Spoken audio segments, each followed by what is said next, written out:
अस्सलाम वालेकुम नाज़रीन, आज बात होगी सीरियस में मंगोलों की दहशतनाक एंट्री के बारे में। क्या एक बार फिर सीरियस में सफ़ेद दाढ़ी वालों की एंट्री होने जा रही है? मंगोलों ने कहाँ हमला किया और इस हमले के जवाब में उस्मान बे मंगोलों पर क्या कहर ढाने वाले हैं? आइए चलते हैं वीडियो की तरफ। उस्मान सीरियस में मंगोलों की एंट्री हो चुकी है और ये अब तक की सबसे खतरनाक एंट्री होगी। इस बात का अंदाजा आप इस बात से लगा लें कि ट्रेलर में जो मंगोल दिखाया गया है वो कमांडर आला तैमूर नोयान का सिर्फ एलची है, लेकिन इसकी दहशत दबदबा नाकाबिले यकीन है। और वो उस्मान बे जैसे बड़े सिरदार के साथ बदतमीजी कर रहा है। सोचे जब नोयान तैमूर आएगा तो फिर क्या सिनेरियो होगा। मंगोलों के इन सरजमीनों पर आने के दो मकसद हो सकते हैं। एक, इन लोगों को सजा देना जो मंगोलों के असर से निकल चुके हैं, बागी हो चुके हैं और टैक्स अदा नहीं करते।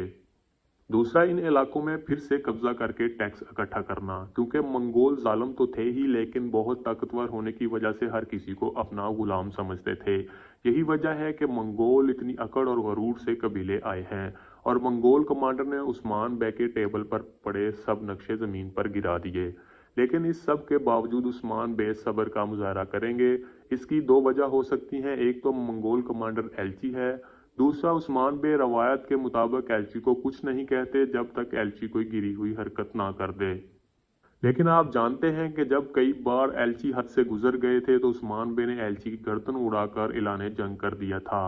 मंगोल कमांडर को सबक सिखाने के लिए उस्मान बे सही वक्त का इंतजार करेंगे।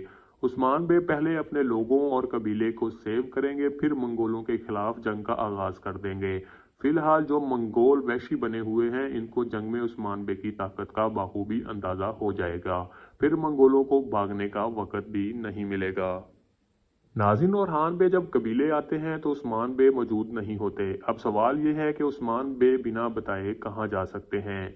मेरे ख्याल में सफ़ेद दाढ़ी वालों की एंट्री होने वाली है और उस्मान बे इनसे मिलने गए होंगे, क्योंकि आग हिसार की फतह की तैयारी हो चुकी है। ऐसे में मंगोलों की एंट्री उस्मान बे की मुश्किलात बढ़ा देंगी। उस्मान बे अब सोचेंगे कि आग हिसार को फतह करें या फिर मंगोलों जैसी मुसीबत से निपटें। सिनेरियो से तो लगता है कि उस्मान बे ने पहले आग हिसार फतह करने का फैसला कर लिया है। ऐसे में मंगोलों ने मौके से फायदा उठाकर खेमे जला दिए और खून की होली खेली। इस मुश्किल सूरत हाल में यकीनन सफ़ेद दाढ़ी वालों की एंट्री होगी, जिनसे उस्मान बे मुश्किल सूरत हाल पर मुशावरत करेंगे।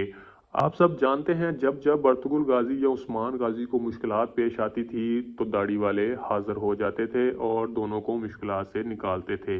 इसी तरह अब भी सफ़ेद दाढ़ी वाले उस्मान बे को मुश्किलात से निकालेंगे और हो सकता है उस्मान बे सफ़ेद दाढ़ी वालों के मशवरे से आग हिसार की फतह कुछ वक्त के लिए कैंसिल करके मंगोलों से दो दो हाथ करेंगे। लगता है सबसे पहले शुरुआत मंगोल कमांडर से होगी, जिसकी गर्दन उड़ाकर तैमूर नोयान को भेजी जाएगी। इसके बाद तैमूर नोयान खुद आएगा। तैमूर नोयान की एंट्री बहुत जालमाना होगी। आते ही कई कई सरदारों के सर धड़ से जुदा कर देगा। जो सरदार तैमूर नोयान के हाथों शहीद होंगे वो सरोजा और यूसुफ हो सकते हैं। इसके साथ सिनेरियो की कहानी मुकम्मल तब्दील हो जाएगी। तैमूर नोयान जैसे ही इन ज़मीनों पर आएगा, सूफिया और लोकास फौरन इससे इत्तेहाद कर लेंगे, क्योंकि कराची बे के बाद अब दोनों तनहा हो चुके हैं और अकेले उस्मान बे का मुकाबला नहीं कर सकते। तो नाज़रीन, ये थी आज की वीडियो। उम्मीद है आपको वीडियो पसंद आई होगी। अगर वीडियो पसंद आई है तो मेरे चैनल को सब्सक्राइब करते जाएं। मेरे चैनल पर आने का शुक्रिया।